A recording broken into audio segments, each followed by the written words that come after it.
dalam hidup ini kita harus punya fokus dan tujuan. Fokus dan tujuan itu apa? Nah, suatu kali saya mendapat suatu pendidikan ya. Dalam suatu misi di suatu tugas. Bila kita dikepung dan hanya 1% untuk lolos hidup. Mau maju atau mundur. Hanya 1% untuk lolos hidup. Waktu itu kan saya sering ngomong sama Jenderal Pramono Edi Wibowo. Posisi terkepung. Apakah kamu menyerah atau mau berhenti di situ? Saya ngomong sama beliau, maju. Walaupun itu hanya 1% untuk lolos hidup. Kenapa? Lebih baik saya maju daripada saya diam menunggu mati. Kalau saya maju, siapa tahu saya masih hidup, walaupun hanya 1%. Dan itu pernah saya terapkan, Michael. Nah, suatu kali saya di Surabaya, sampai saya udah jadi khotbah kan, Michael? Oh, yang waktu itu? Iya. Jadi beberapa bulan yang lalu Pak Dautoni mestinya khotbah hari Minggu, terus tiba-tiba ngilang. Satu kali, enggak boleh ini ya, saya hanya ngasih tentang 1% untuk lolos, untuk hidup. Waktu itu saya ditelepon. Waktu nyebut saya dan sandi saya. Wah, oke. Langsung diberitahu. 4 lokasi sudah dikepung. 4 titik ini. Ini jenderal kan yang... Jenderal. Ya. Kalau kopral enggak mungkin, Michael. Karena yang bisa nugasin saya hanya jenderal. Ya. 4 lokasi. Oke, langsung saya sampai, kalau kita kan dalam satu tugas itu kan gini. Jam 12 kamu harus nyampe di tempat ini. Itu tidak boleh terlambat. Apapun alasannya, entah naik kuda atau jalan kaki atau mau naik pesawat atau naik jet, itu bukan urusan. Tapi jam 12 tepat harus ada di lokasi. Itu namanya disiplin, Michael. Ya. Jadi malam-malam saya akan naik mobil, jalan sampai Jakarta. Ya. Kalau nggak salah kita waktu itu tidur di Westin di atas ya Pak ya? Nah, waktu itu di Jakarta langsung ketemu jenderal, langsung ketemu gini, langsung saya oke. Waktu itu jenderal berkata sama temannya, Pak Daud sekarang yang mengatur untuk pengamanan khusus ini untuk protokolnya. Langsung briefing, plan A namanya. Rencana keberangkatan jam sekian, jam 1, pesawat ini semua. Tapi posisi saya udah dikasih tahu dikepung. Di dalam suatu hal kalau kita masalah pengamanan khusus ya, kita tidak boleh ngomong ke orang lain. Rencana kita. Yang tahu adalah diri kita dan Tuhan aja. Kalau saya gitu, Michael. Saya ngomong sama jenderal, jenderal percaya enggak kalau saya akan jaga jenderal dan jenderal sampai tujuan dengan selamat? Percaya? Kalau saya enggak percaya, enggak mungkin saya nyuruh kamu ke sini katanya. Ya udah. Ya karena saya pernah tugas sama Jenderal Edi Wibowo enggak lama, Michael. 10 tahun ya. Tugas di pengamanan khusus. Oke. Waktu itu ditanya, strategi apa yang mau digunakan? Protokol lang. Oke, protokol lang. Oke. Pesawat sudah menunggu itu jam 1. Pesawat gimana? Biarkan aja. Jam 12, jam 1. Udah panik semua nih. Berangkat atau tidak. Karena lokasi sudah dikepung. Ingat, saya ngambil 1% itu untuk lolos. Karena apa? Dalam hidup saya, kalau saya menyerah, kalau saya mundur, nggak bisa. Ya. Walaupun itu hanya 1% untuk lolos. Oke. Langsung pengaman semua sudah siap semua, dah. Mereka nunggu berangkat atau tidak. Berangkat atau tidak. Karena saya selalu di dalam satu tugas, saya anggap sekitar saya ada pengkhianat yang membocorkan. Jadi saya anggap itu udah bocor gitu loh. Langsung setelah itu mendekati jamnya, kira-kira jam 2, saya panggil jenderal. Jenderal, sendiri berdua, mau doa. Jenderalnya juga ikut doa. Jenderal ngomong, itu hanya untuk sandi aja, doa. Datang, masuk ruang tamu, tidak boleh ada orang masuk. Gimana Daud? Jalan langsung, tek pegang, tek mobil, tancap mobil, wes langsung jalan, peng langsung. Siapin pesawat jet, masuk plek ke tujuan, bleng, lolos. Sampai titik lokasi.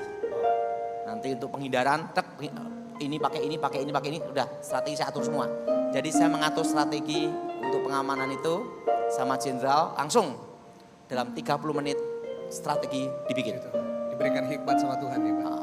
Dan waktu itu saya ditanya sama istri saya, kalau gagal gimana? Ya mami jadi janda gitu. Gitu aja, tenang aja lah. Tenang aja lah. Jadi karena yang kedua jangan menyerah ya Pak ya. walaupun itu 1% untuk hidup.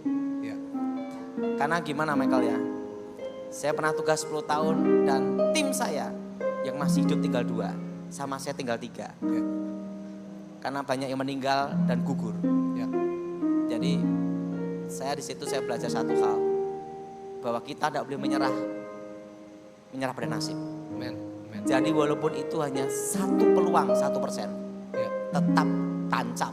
Ya, soalnya akhir-akhir ini banyak orang yang WA saya, mereka mau menyerah Pak, karena situasi yang begitu sulit, situasi yang begitu mencekam, sehingga mereka bilang, aduh lebih baik aku mati aja.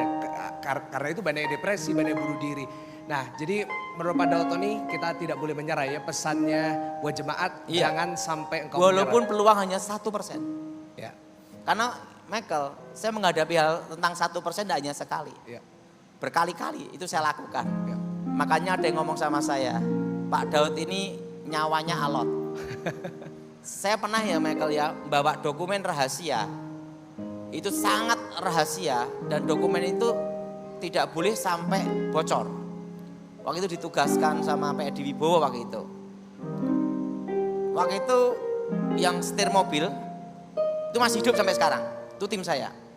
Udah capek sekali, kita kan kerja dari pagi sampai malam Michael.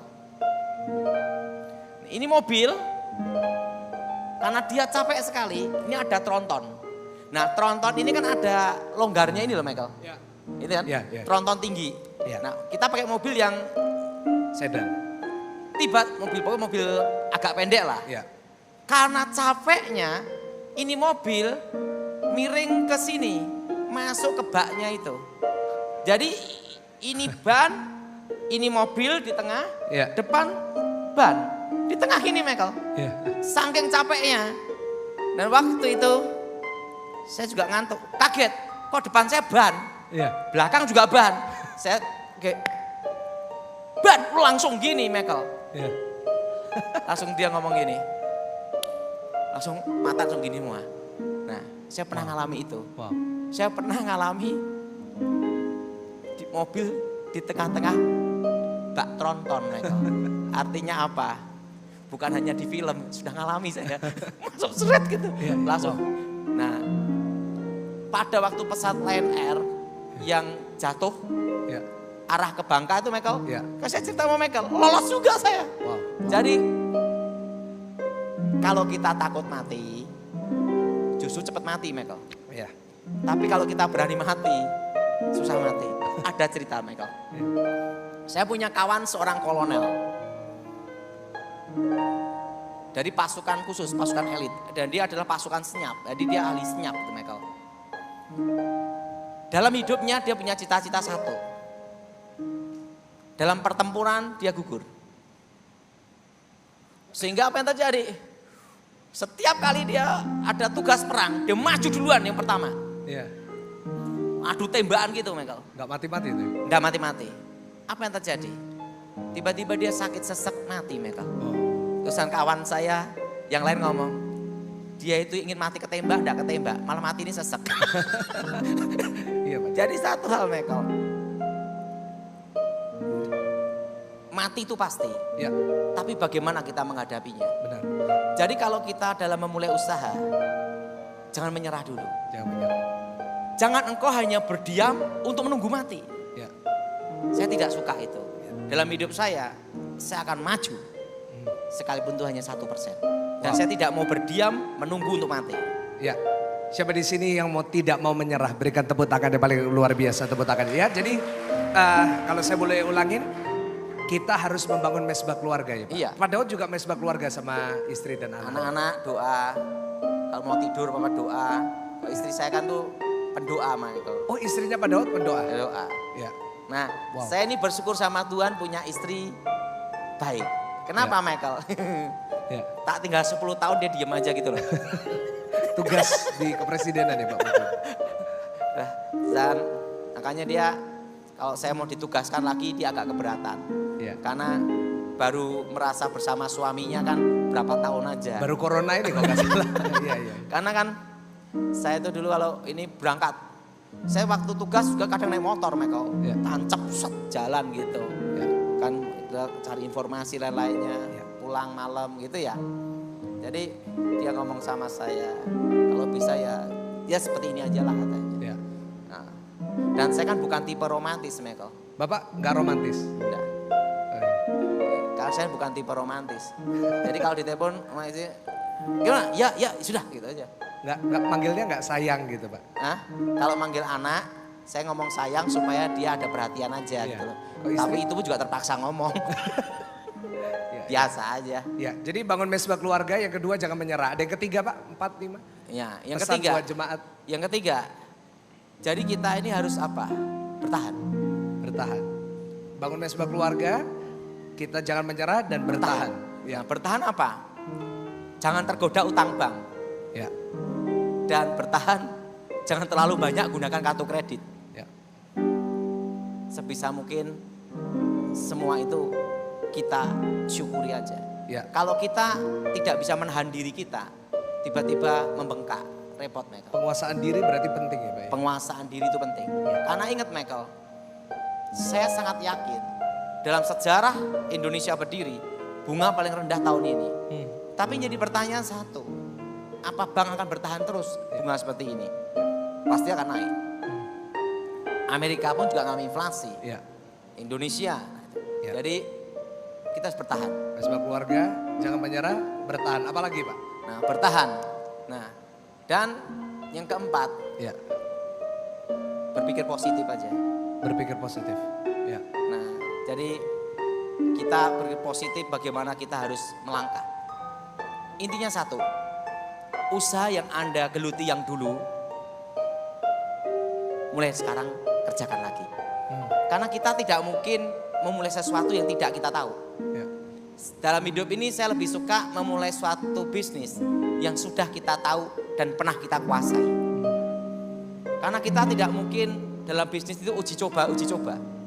Karena uji coba terus kalau gagal bangkrut habis Michael. ya, Nah lebih baik apa?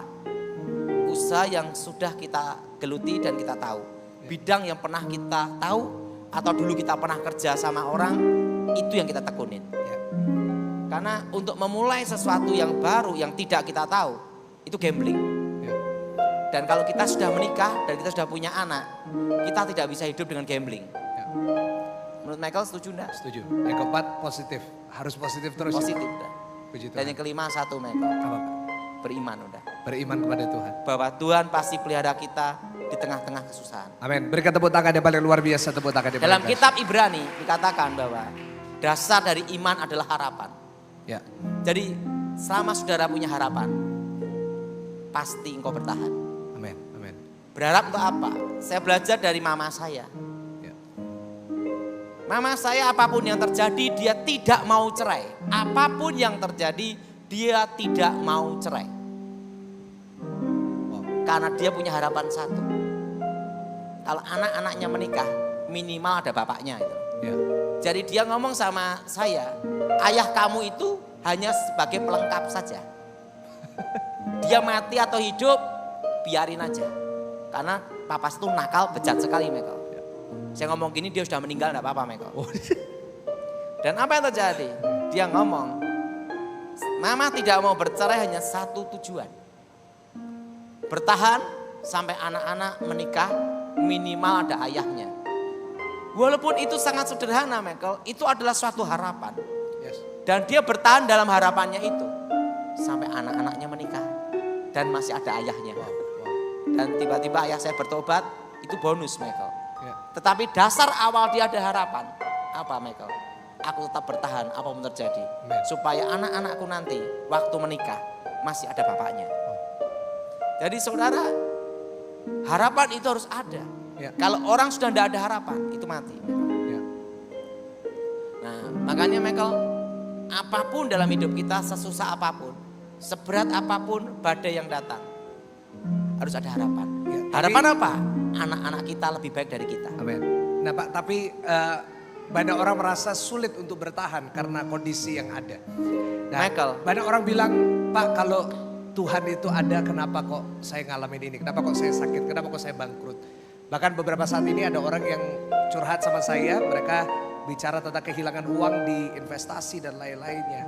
Dan sehingga mereka berkata, Pak gimana saya mau beriman Pak? Kondisi saya seperti ini. Michael, dalam kondisi seperti tahun ini, jangan harap bisnis yang berhubungan dengan non-real. Kalau saudara bisnis non-real, itu bisnis gambling.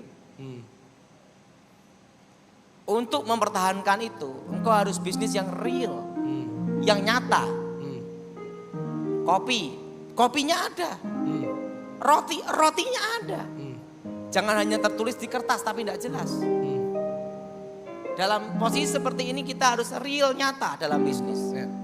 Terus terang ya Michael, kalau ada orang ngasih saya suatu pandangan bisnis, untung kamu setahun 10%, langsung saya tidak mau dengan orang itu Michael. Itu omong kosong.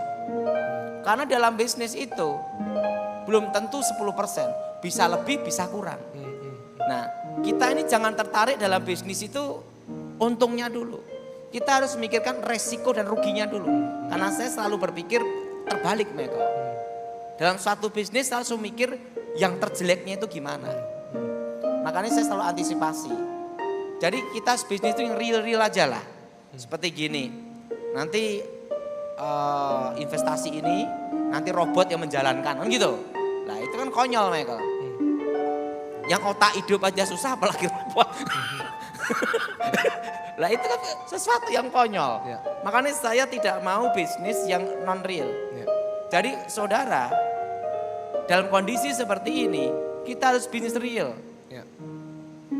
Tokonya ada, satenya ada, tanahnya ada, emasnya ada.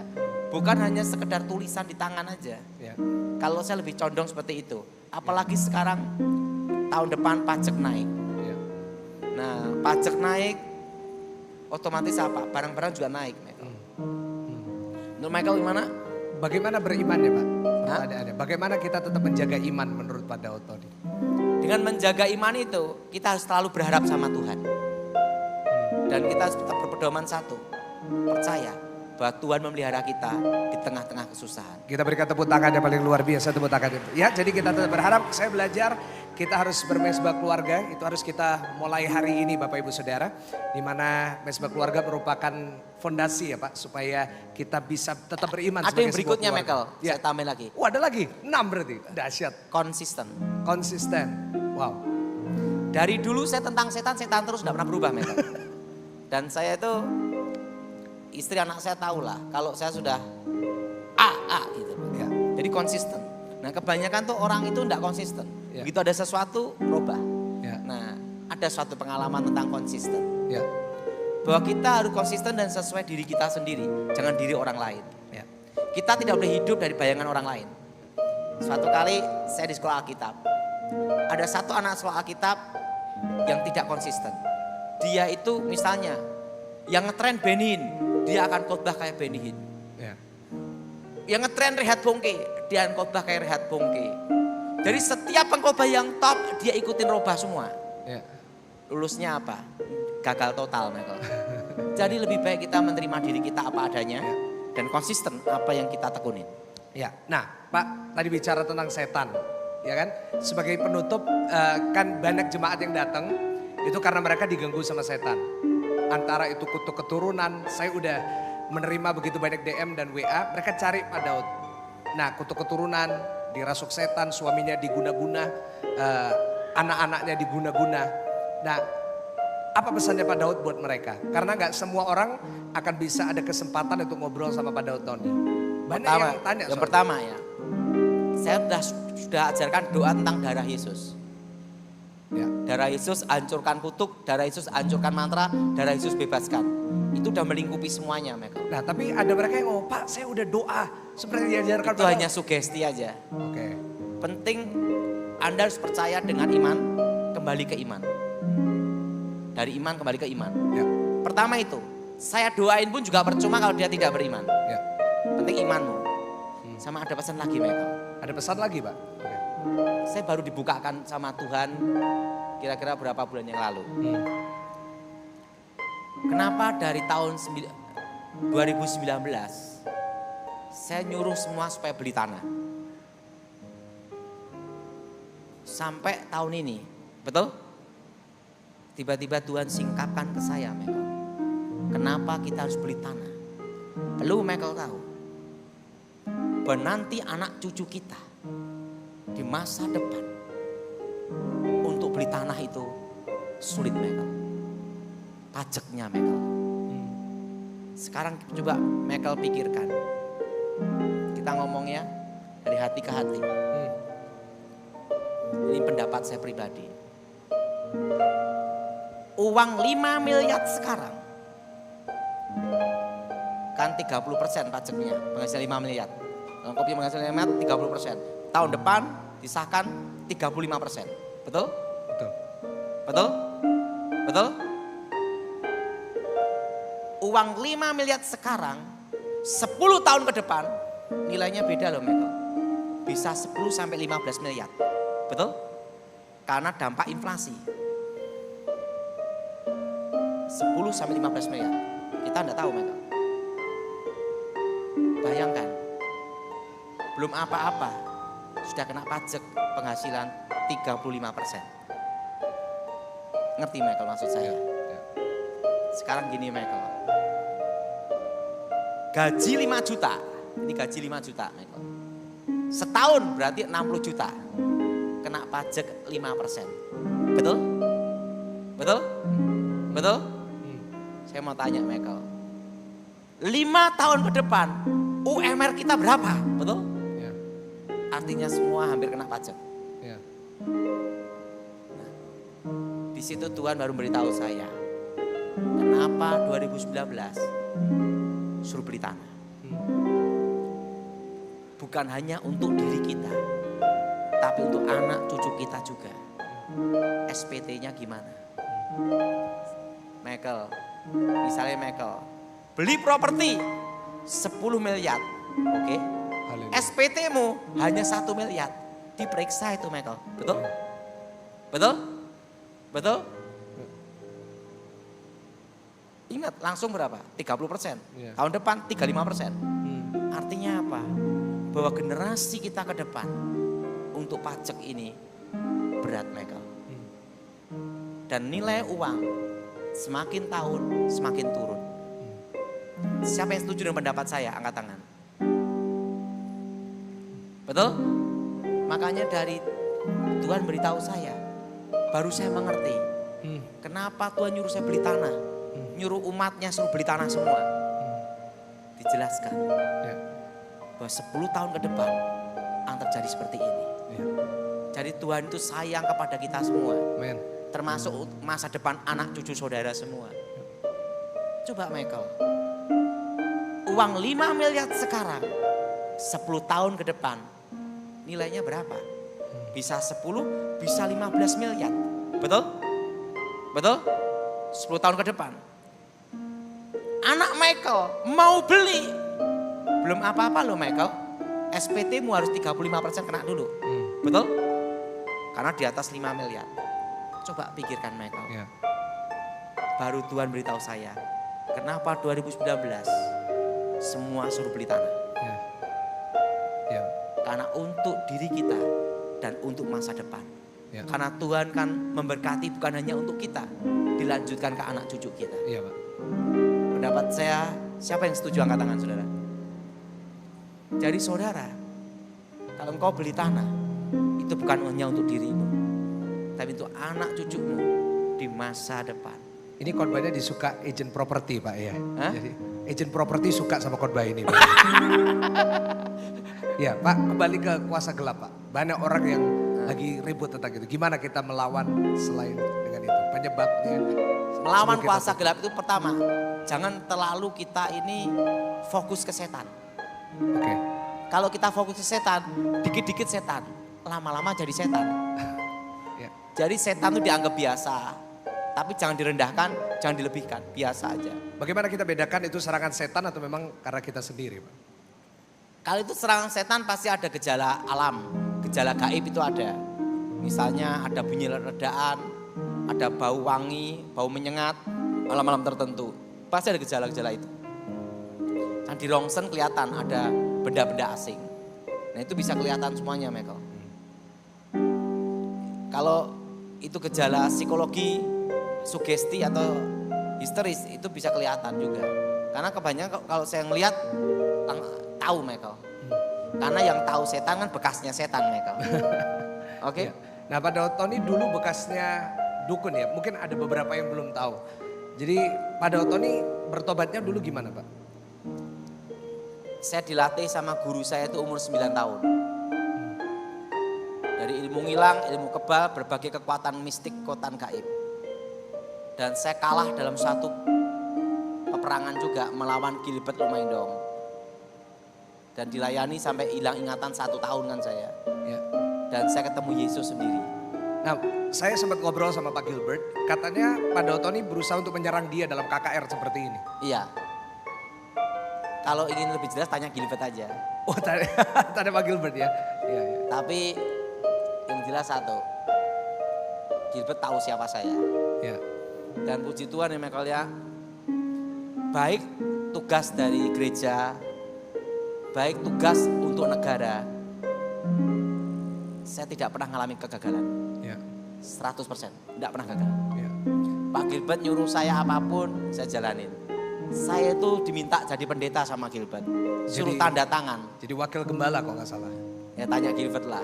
Ya, Saya ya. diminta, saya tidak mau. Kenapa tidak mau? Karena saya merasa banyak utang darah Michael. Ya. Saya tidak pantas untuk itu. Ya. Yang pantas-pantas adalah Michael aja lah. Oh, haleluya. Iya, benar. Saya ingin mengubur masa lalu saya. Ya. Kalau saya bisa berbuat baik, itu artinya Tuhan masih saya memberi kesempatan untuk melakukan yang terbaik. Ya. Karena saya tidak bisa kembali ke masa lalu. Ya. Dan saya tidak bisa hidup dengan di masa lalu. Saya hidup untuk sekarang dan untuk memperbaikinya. Men.